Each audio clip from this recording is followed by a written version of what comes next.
Hey guys, Chris from Debtors here, and in this video, I am going to show you the solution for question 3 from the Jan 2013 POA Paper 2. If you want to see the solutions for the other questions on this paper, I'm going to put a card up there and a link in the description below, so be sure to check those out as well. Okay, so a bit of a disclaimer before we jump into the solution. The topic for this question was incomplete records, which actually, on the current iteration of the CSEC POA syllabus, has been removed. So prior to 2019, you would have found incomplete records questions appearing relatively frequently. Now, even though it's off the syllabus, we are still being asked to prepare an income statement and a couple of very summarized control accounts. So this question actually does have its uses, and we're also asked to prepare a statement of affairs, which I believe very strongly is still on this current iteration of the CSEC POA syllabus. Okay, so with that said, let's now get into the solution. Okay, so it says that James Johnson operates a small retail shop next to his home in Spicetown. He does not keep proper accounting records, but was able to provide the following information as at 31st December 2012. Okay, so the first thing we're seeing here is a bank account. We are seeing a balance brought down of $12,800 on the debit side. We are seeing one receipt in total, which is receipts from debtors. So it's a summarized bank account for the entire year.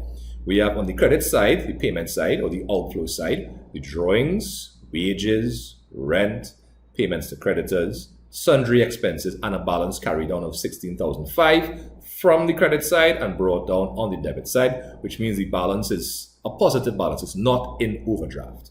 Now, we also have some additional information down here. We have one column as at the 31st of December 2011, which will have the opening balances, and we have another column for 31st December 2012, which has the closing balances.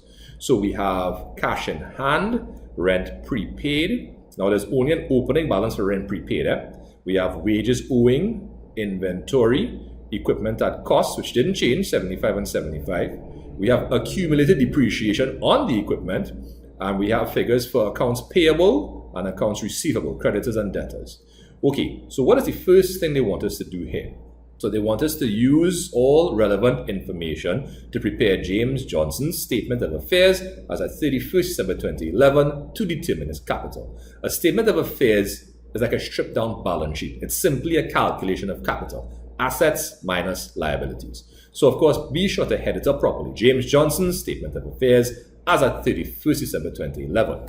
So we're going to put the assets first. Now, there's no specific order in which your assets have to be listed in a statement of affairs, but I would always recommend either order of permanence or liquidity. And I went with permanence. So the first and only non-current asset we have is the equipment at cost, and we also have depreciation on it of 21. So of course, what I did, just to kind of summarize in a little bit, was I didn't put both of these items. I simply subtracted to find the net book value, and I put that figure here. So it says equipment at net book value, $54,009, which, as I mentioned before, is the $75,000 minus the depreciation of $20,100. Next item I put would have been the inventory, $30,200. So you're going to see that here, of course. Okay, next item I'm going to put would be the receivables balance of $20,400. That will be followed by the prepaid rent figure of $4,000. Of course, the cash figure right above it is very tempting to put in there, but this is what they loved to do with incomplete records question. Remember that bank account we have? Remember that what they gave it to us? The first thing above the sister balances, there was an opening balance for bank inside of there, and that has to be included here. And again, they used to love to do that because it would catch a lot of students who were not paying attention to realize that this balance here was a balance at start. And if it was included in the balance down here, in this column, the 31st December 2011 column, right, it would be an asset balance there. But they didn't put it there to see if you were paying attention. And of course, now we could put in the cash in hand of $1,500. Okay, we get a subtotal going there. Now for liabilities.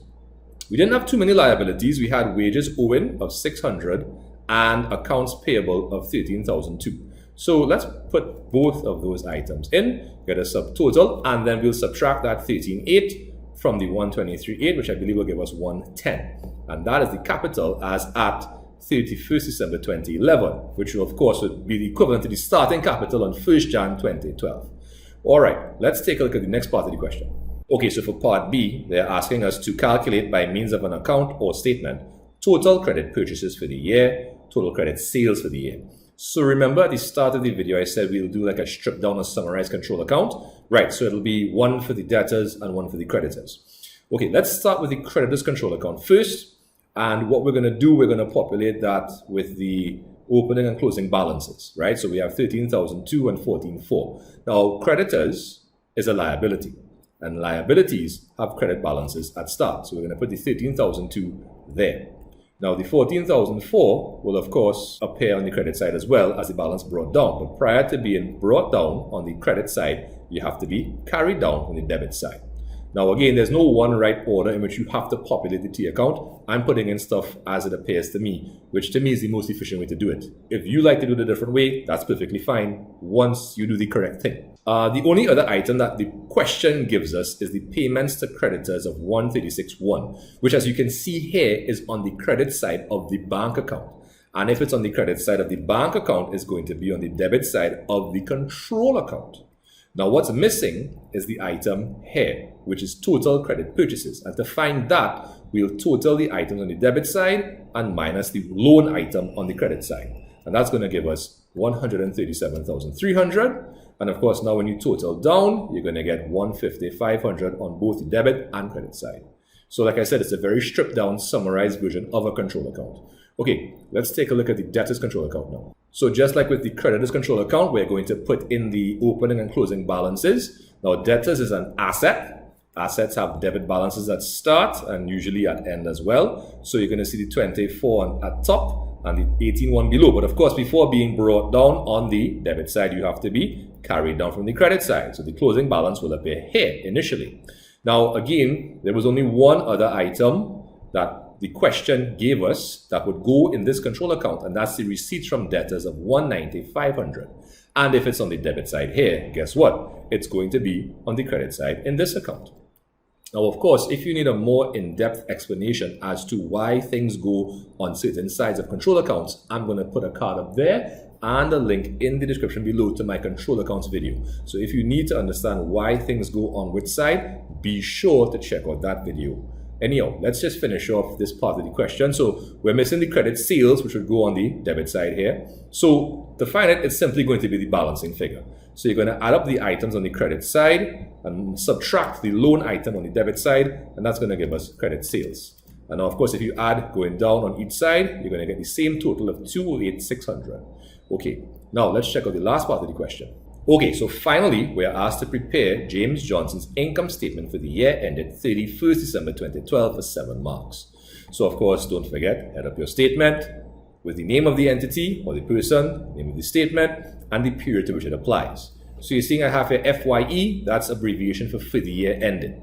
Okay, so the first thing we're going to start with, of course, is the sales figure, which we just calculated in the debtors control account. So we're going to put that figure here, 188,200.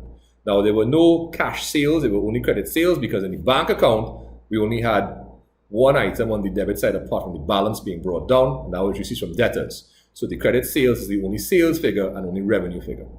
So now we're going to have less cost of goods sold. So of course, we need our opening stock of inventory. So if we go back to our list of balances, we're going to see inventory at start 30,002, inventory at end 28,600. So we're going to put opening stock or opening inventory, 30,002. We're going to add the purchases that we just found in the creditors control account of 137,300. And that's going to give us the cost of goods available for sale of 167,500. From which we're going to subtract the closing stock of 28,600. And that's going to give us our cost of goods sold of 138,900. Now that of course, is going to be subtracted from the 188,200 of sales to give us gross profit of 49,300. Now we are going to subtract expenses. So if we go to the cash book, right, drawings is not an expense, wages is. Now wages says 21,200, but there was a figure in the list of balances. There were two figures, an opening balance for wages owing and a closing balance for wages owing as well. So rather than do up a T account to work out the income statement figure, I just did a little calculation here. So you're seeing 21,200 plus the 1,000 minus the 6 equal 21,600.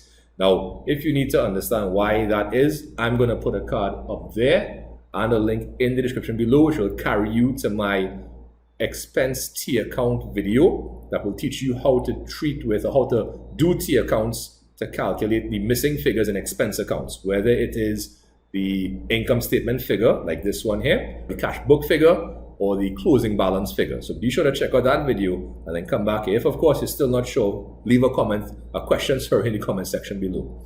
Okay, the next expense I'm seeing here is rent, 16,000. Now, rent had a prepaid balance at start. So that applied, the prepaid at start. I know normally, okay, prepayments, we subtract.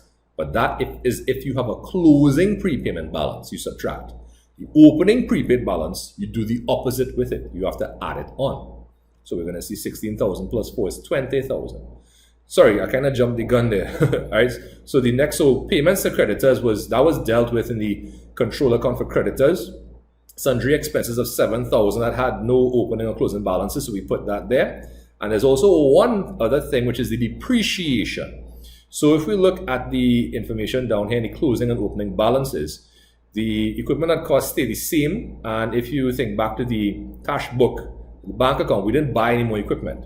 So there's a change in depreciation from 20,001 to 27,600. And that is simply the depreciation expense for the year.